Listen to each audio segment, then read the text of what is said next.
All right, I'm back for day 14 of the 100 Horror Films in 31 Days. Got in 3 films today.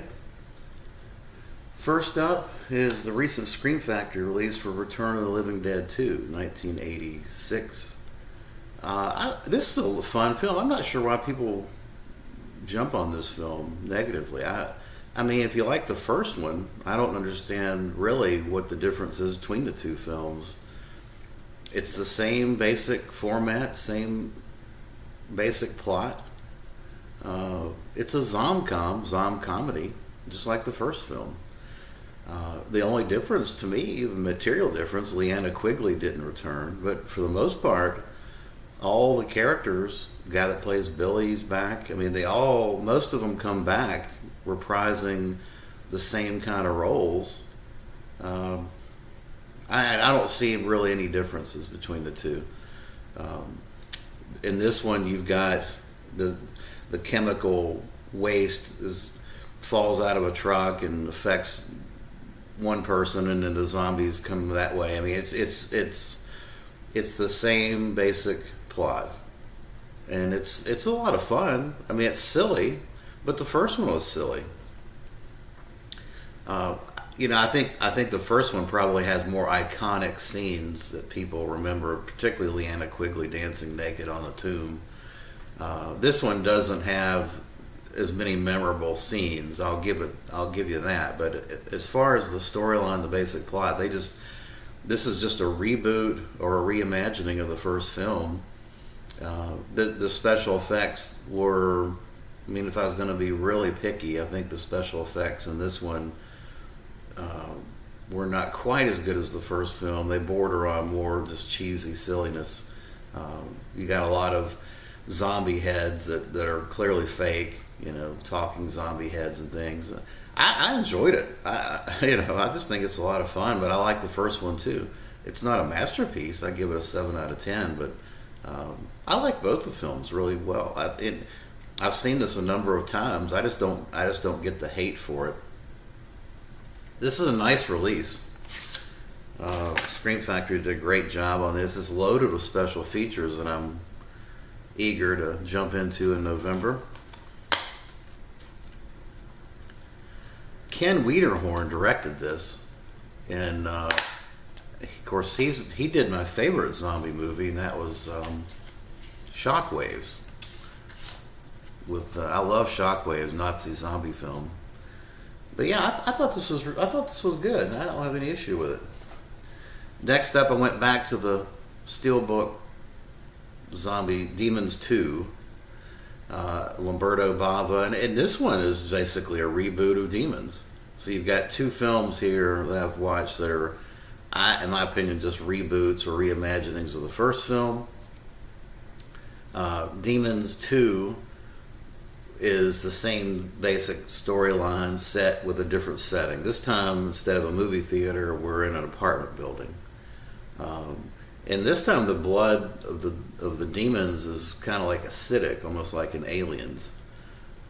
It's interesting, but it's a crazy film. Early cameo, if you will, of Asia Argento as a child in this film. She was a good-looking kid. Even at an early age, you could tell she just had a screen presence about her that was going to work. She's in this. Actually, a number of the actors, very similar to Return of the Living Dead 2, are in this film, reprising their performances just in a slightly different role. This was just as much fun. I mean, if you like the first Demons, I don't know why you wouldn't like the second Demons. Same storyline, same plot, same over-the-top gore. Yeah, I mean, both films are really good. Lamberto Bava did a great job of both films, and I enjoyed them. They're fun, cheesy 80s horror films. Both Return of the Living Dead 2, Demons 2. Good stuff. 7 out of 10. And then finally, I went back to my Resident Evil box set, trying to work my way through these. Mila Djokovic comes back and reprises her role as April. And Extinction, 2007. Russell Mulcahy is an Australian director with a lot of prolific credits to his name. He did Razorback. He also did a bunch of music videos. So I think that kind of template for directorship is evident in this film. Ironically enough, this one gets a lot of hate, a lot of negative reviews, which I don't really understand when you compare it to the other films. If you're just comparing Resident Evil films, if this one's bad, why were the first two good? I mean, it's the same stuff. I mean, it's actually, this one to me, I enjoyed more than the first two because it has more of a storyline and a plot. It's not just the first two films to me is just a succession of video game like action sequences, along analogous to the Resident Evil video game. This one actually has kind of a plot to it, in my opinion. It's not just endless CGI action sequences. In this one, we've got a post-apocalyptic setting where Mila's trying to she's with some survivors in the Mojave Desert, and they're trying to get out of the country to Alaska to escape the zombie apocalypse. And of course, you've got your obligatory scientist who's trying to track her down because she has the key to the T virus. It's silly, but the first two are silly. And this film has got, my problem with this one is the same as the others. Whenever the action sequences come on,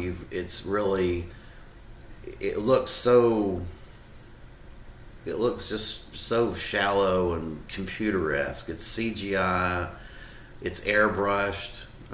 It just doesn't have the tactile realism of a real. You don't feel like you're watching real characters in real settings sometimes, because everything is airbrushed. Everything looks really clean, and it just looks computerized.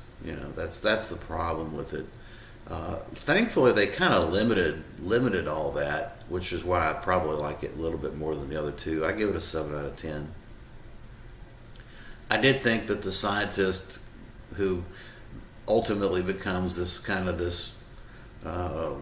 toxic Avenger-looking monster was kind of cool, but even then, they ruin it with a bunch of CGI. So. Yeah, it's just like the others. It's just a fun, mindless watch. But I did like it a little bit better. It seemed like it had a story, and it was trying to develop the characters a little more than the first two. So there you go for day 14. A lot of people are doing these October challenges, and I did want to recognize some folks. Horrific Nightmares is doing one. Of course, Seth, Cellular Terror, is doing the same thing as me. He's doing the 100 horror films. Horror Man's doing it. 13th Wolfman's doing it. Just on and on and on. A lot of good stuff. A lot of good. All the videos that people are producing are fun to watch, and I would encourage everybody to check them out. So, at any rate, thanks for watching, and I appreciate it. Thanks.